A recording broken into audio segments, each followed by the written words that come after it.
le pas, larguer les amants, poser son sac à dos, Kinavo ce soir on quitte le pas. Maxime, usurpant la dignité impériale, décide de renverser l'empereur. Il met en marche ses légions, qui fondent alors sur la Gaule. Conan Mériadec, leur chef, se voit alors conférer le titre de roi d'Armorique, avec mission de la repeupler, et fait venir d'outre-Manche 40 000 soldats pour protéger la péninsule. Le roi de Cornouailles, afin de lui envoyer des épouses pour ses hommes, et lui demande la main de sa fille, Ursule. Dionote accepte, et dans le port de Londres, rassemble 11 000 jeunes vierges nobles et 60 000 roturières. Pendant la traversée, la flotte est violemment dispersée par la tempête, et nombre de jeunes femmes périssent dans les flots déchaînés. Seule Ursule et quelques autres dérivent vers les abords de la Hollande.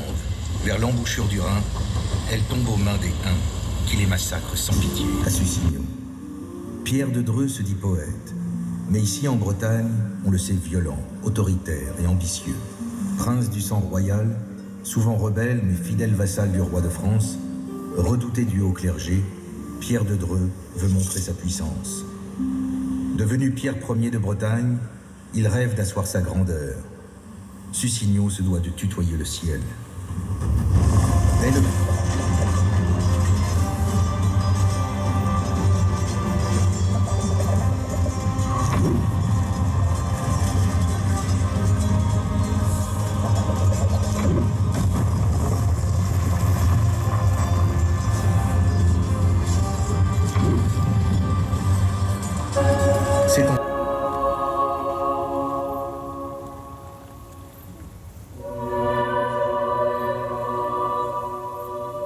Françoise d'Amboise grandit à la cour de Bretagne et séjourne régulièrement à Sussignon depuis l'enfance. Veuve à 30 ans du duc Pierre II de Bretagne, elle refuse de se remarier et entre au couvent. À Vannes, elle fonde le premier Carmel de France. Elle y prononce ses vœux et en devient la prieure. Son humilité et son dévouement sont tels que quand une sœur est atteinte de la peste, elle insiste pour la soigner personnellement. Elle en mourra.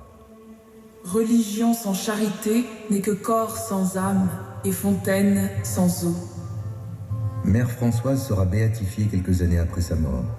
Mais c'est la duchesse Anne de Bretagne qui est sans doute la plus célèbre des femmes de Sussignon. À la mort de son père, le duc François II, Anne a 12 ans.